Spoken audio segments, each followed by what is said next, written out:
Card 45, Titan the Sylph. Acute intellect, quickness, mental synthesis, discernment. You know something? I think I'm going to butcher most of these names because I honestly have no idea how to pronounce them. Titan the Sylph symbolizes acute intellect, quickness, mental synthesis, discernment. So she very much reminds me of Tinkerbell. The form is like Tinkerbell, right? And her description is a bit like Tinkerbell too, because she glitters and glimmers brightly and she scatters special fairy dust, energizing the mind. But it reads here that energy is not everything. And the fairy dust that actually makes minds brighter as well as more energized is more rare. And she distributes it much less often. So she's selective about who she scatters this fairy dust on. And if you recall, Tinkerbell also did that, right? Titan is full of curiosity and wants to go everywhere, see everything, and have every question answered, like a 2-year-old who goes, why? She wants to know it all, even the things that by their very nature cannot be known to the conscious mind. So a curious mind. Okay, I can get with that. She reminds us that ideas can't be confined. They're wild, they're free, they move fast. Some ideas more contagious than the flu, and they move quickly from head to head, sometimes illuminating and sometimes burning out with a flicker. And Brian also writes, the sylph is a fragment of the earth's soul in fairy form. In the fairy realms, light comes not from above, but from within. Like other fairies, sylphs light up the world around them, energizing all who come into contact with them with their quick fairy radiance. We humans also light up the world around us with our own auras.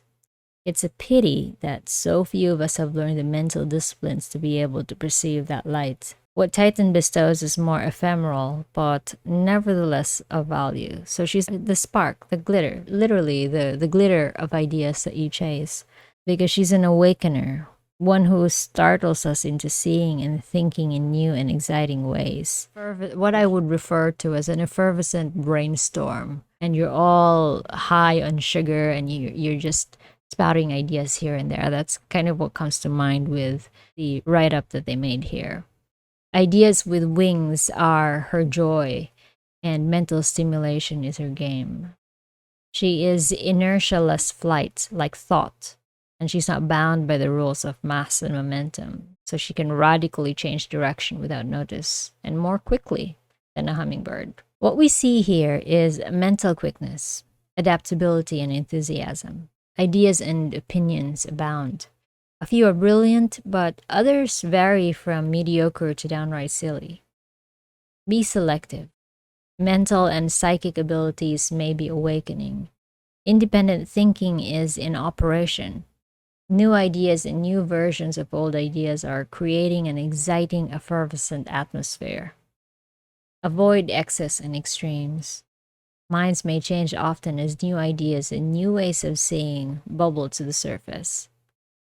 Out of conflict and confusion, resolved by goodwill and clear thinking, a new and better understanding may come. But on the reverse, this card is about fickleness, fly-by-night, fluttery, that sense where you say, you must be joking. Here we're likely to get into arguments merely for the sake of the excitement and mental fizz of arguing. Petty quarrels can take place, mental irritability can be a problem. All of this can be rectified if everyone involved makes a conscious effort to become earthed and calm. Mental flights of fancy of the hummingbird mind are fun, but until ideas are brought down to earth, they accomplish nothing. So, hashtag touch grass. Moving on to card number 61. Hobyah. He is all about imaginary fears, unreal hazards, realistic caution. He refuses to tell me what the G in his name stands for. This is written from the first point of view of Jessica Macbeth. For because he says, the more we know about him, the less power he has, and the harder it is to do his job. This tells you a lot about him. His powers lie in our imagination and fears, not in the real world, not in any of the real worlds. This is the wicked thing in the closet who keeps frightened children awake at night with eerie snuffling and waffling sounds. But when you turn on the light and open the door, he isn't there. He's responsible for that. As for Brian, he wrote, he exists, Hobyah, only exists, through the collection of our fears. Hobyah thrives on fears, getting stronger and stronger until we face him. He is a sham, a tiny fear blown all out of proportion, and the smallest positive thought will banish him.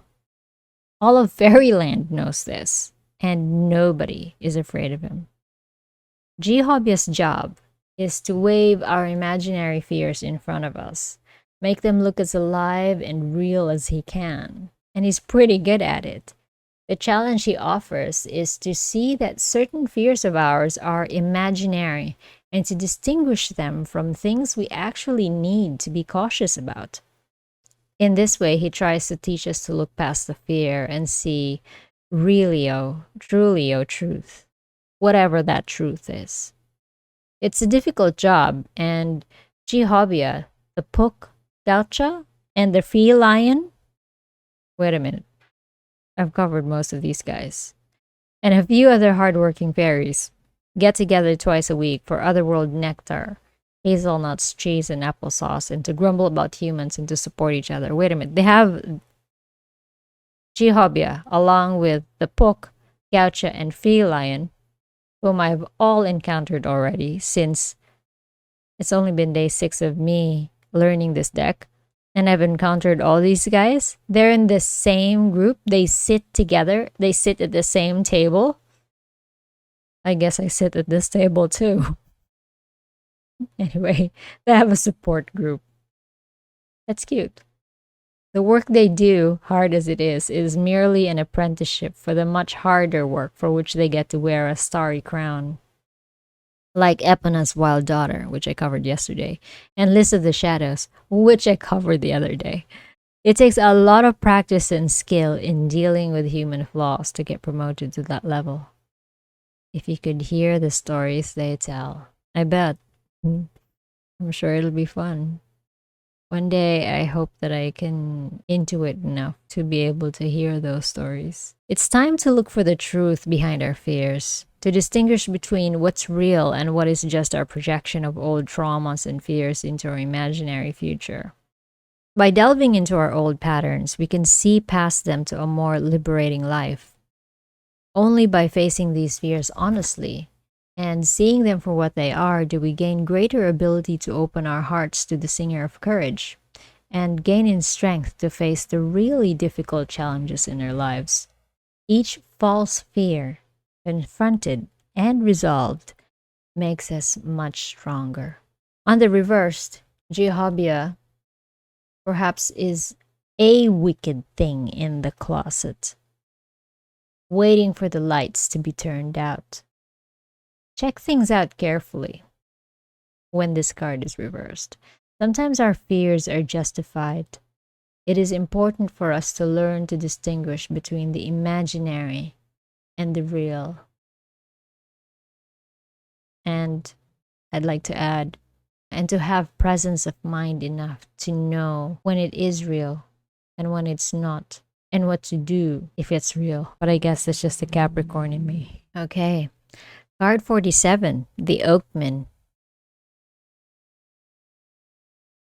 He came as the card in the bottom of the deck, and he symbolizes strength, ancient wisdom, and depth. Well, the description is a bit long, so I will just read portions of it.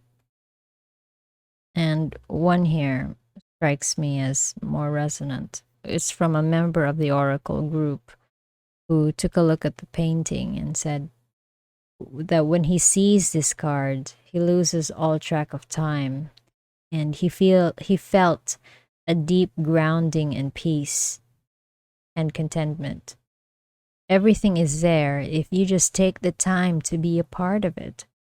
It is a deep homecoming. To me, the Oakmen show the deep wisdom of age, the inner peace, and the strength of elders. This is what the Oakmen are about. Can you look at them and see them as they are, or can you only see your own projections? The universe, like the Oakmen, is full of wisdom and compassion and strength, but it doesn't always come in pretty packages. Because at first glance, you notice the red eyes, right? And all the gnarly looking branches, the other beings peeking out from the bottom. And I suppose for some people, it's an instinctive reaction to fear what isn't smooth and shiny.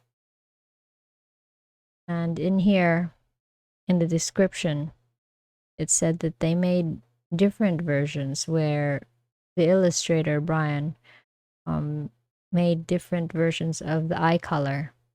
And with the different eye color, there were varying reactions. People thought they were scary if he had red eyes, like here. And he was more spiritual if he had violet eyes or purple eyes. But it's not really about, it's don't judge the book by its cover, pretty much. Yeah. And we're that way about people. We, in 2-3 seconds, we judge them by how they dress or how they look or what their expression was that day. It's an instinctive reaction to our projections on people. The subtext for me here is to think before you speak and to observe people before you cast judgment.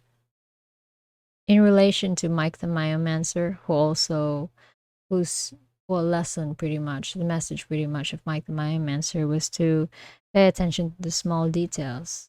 And it's the same here. You can't appreciate the Oakman if you didn't look past the gnarly exterior. But he has sad eyes, right? And this little one over here is actually quite cuddly. Reminds me of my puppies. They're cuddly like that. And an interesting thing to note is when you reverse the card, this is what you see. The card depicts the strength and wisdom of age. It also reminds us what we need to know. What is truly there to be seen cannot be discovered by a superficial glance and hasty reaction. In a reading, the Oakmen tell us to look slowly and deeply into the heart of the matter, and to see past the superficialities of the surface. Consider the history of the situation in depth and learn from the past. Consult others with more experience than you have. Learn from the wisdom of the elders, both those available to you personally and those you encounter in books and elsewhere.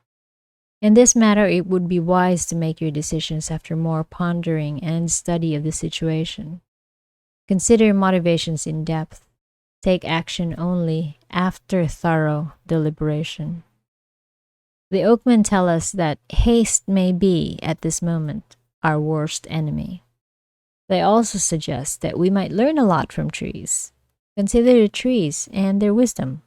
Connect with a wise old one and ask for help.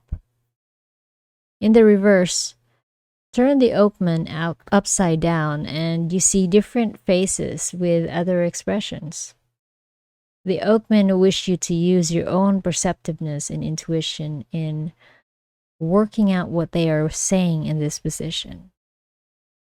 This is not a trick. This is a little exercise in stretching yourself and your vision.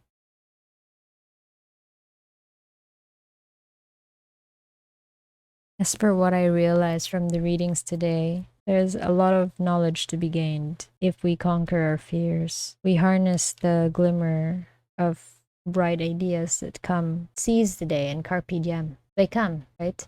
If you're not always gripped with fear because of fear that, you've made a mountain out of a molehill out of that fear, and you're so focused in the fear that when this little blip of an idea, when Tilian the Sylph comes up, you can't see it. Ultimately, if we were to conquer our sham of a fear, then there is knowledge to be. And then again, both these two cards remind us that never judge a book by its cover.